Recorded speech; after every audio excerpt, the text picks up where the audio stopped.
2017ರಲ್ಲಿ right to privacy ಅದು fundamental right ಅಂತ ಹೇಳಿ ಜಸ್ಟಿಸ್ KS ಪುಟ್ಟಸ್ವಾಮಿ ಜಜ್ಮೆಂಟಲ್ಲಿ 9 ಜನ ಸುಪ್ರೀಂ ಕೋರ್ಟ್ ಜಡ್ಜಸ್ ಕೂತ್ಕೊಂಡು ಹೇಳಿದ್ದಾರೆ.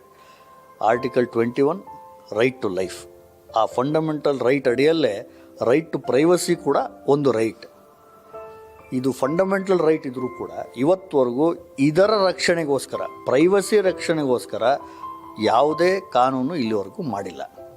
ಇದು ಭಾಳ ಸಿಂಪಲಾಗಿ ಮಾಡ್ಬೋದು, ಯಾರು ಇದನ್ನು ಬಿಲ್ ತಂದು ಮಾಡ್ಬೋದು. ಒಂದು ಹೊಸ ಕಾನೂನು ತರ್ಬೋದು, ಅಥವಾ ಈಗಿರುವಂಥ ಇನ್ಫಾರ್ಮೇಷನ್ ಟೆಕ್ನಾಲಜಿ ಆ್ಯಕ್ಟಲ್ಲಿ ಒಬ್ಸಿನಿಟಿ ಒಂದು ಸೆಕ್ಷನ್ ಮಾಡ್ದಂಗೆ ಇದನ್ನು ಕೂಡ ಒಂದು ಅಮೆಂಡ್ಮೆಂಟ್ ಮಾಡಿ, ಯಾರು ಇಬ್ಬರ ಕಾನ್ವರ್ಸೇಷನ್ ಇರ್ಬೋದು, ಆಡಿಯೋ ಇರ್ಬೋದು, ವಿಜುವಲ್ ಇರ್ಬೋದು, ಈ ಇಬ್ಬರ ಕಾನ್ವರ್ಸೇಷನನ್ನು ಒಬ್ಬರ ಅನುಮತಿ ಇಲ್ಲದೆ ಇನ್ನೊಬ್ಬ ರೆಕಾರ್ಡಿಂಗ್ ಮಾಡ್ದ ಅಂದ್ರೇ 3 ವರ್ಷ ಸಜೆ. ಆ ರೆಕಾರ್ಡಿಂಗ್ ಮಾಡಿದ್ದನ್ನು ಇನ್ನೊಬ್ಬನ ಕೊಟ್ಟು ಪಬ್ಲಿಷ್ ಮಾಡಿದ್ರೆ 5 ವರ್ಷ ಸಜೆ ಅನ್ನೋದು ಒಂದು ಕಾನೂನನ್ನು, ಒಂದು ಪ್ರಾವಿಷನ್ ತಂದುಬಿಟ್ರೆ ಇದು ಎಲ್ಲ ವಿಚಾರದಲ್ಲಿ ಇದು ಬರೀ ಹೈ ಪ್ರೊಫೈಲ್ ಆಗಿ ಉಳಿದಿಲ್ಲ. ಈಗ ಈ ಪ್ರಜ್ವಲ್ ಅವರು ಇದ್ದಾರೆ, ಅವ್ರ ರೆಕಾರ್ಡಿಂಗ್ ಸಿಕ್ಕಿದೆ, DK ಶಿವಕುಮಾರ್ ಅವರು ಇದ್ದಾರೆ, ಅವರೇನೋ ಮಾತಾಡಿರೋ ರೆಕಾರ್ಡಿಂಗ್ ಸಿಕ್ಕಿದೆ ಅನ್ನೋದು ಅಷ್ಟೇ ಅಲ್ಲ. ಇದ್ರ ಹಿಂದೆ ಸ್ವಲ್ಪ ಸ್ಟಡಿ ಮಾಡಿದ್ರೆ, ಯಾವುದಾರ ಸಂಸ್ಥೆಗಳು ಸ್ಟಡಿ ಮಾಡಿದ್ರೆ, ಕಾಮನ್ ಮ್ಯಾನ್ ಅತ್ಯಂತ ಇಕ್ಕಟ್ಟಿನ ಪರಿಸ್ಥಿತಿಯಲ್ಲಿ ಸಿಕ್ಕಾಕೊಂಡಿರೋದು ಡಿಜಿಟಲ್ ಏಜಲ್ಲಿ ಈ ಕನ್ಸೆಂಟ್ಲೆಸ್ ರೆಕಾರ್ಡಿಂಗ್ಸಿಂದ.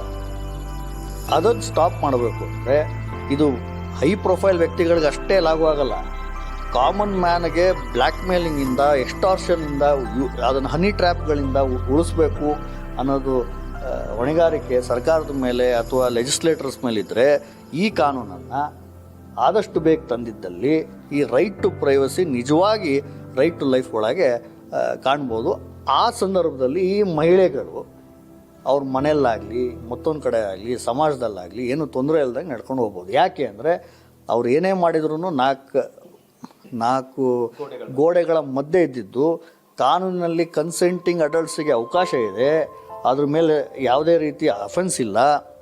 ಆದರೆ ಈ ರೆಕಾರ್ಡಿಂಗ್ ಇರೋದ್ರಿಂದ ಅದು ಅವರಿಗೆ ಸಮಾಜದಲ್ಲಿ ಭಾಳ ಇಕ್ಕಟ್ಟಿನ ಪರಿಸ್ಥಿತಿ ಸೃಷ್ಟಿ ಆಗ್ಬೋದು. ಅದಕ್ಕೋಸ್ಕರ ಈ ಕಾನೂನು ಆದಷ್ಟು ಬೇಗ ತಂದಲ್ಲಿ ಅದು ಅವರಿಗೆ ರಕ್ಷಣೆ ಕೊಟ್ಟಂಗೆ ಆಗುತ್ತೆ ಅಂತ ನಮ್ಮ ಅಭಿಪ್ರಾಯ.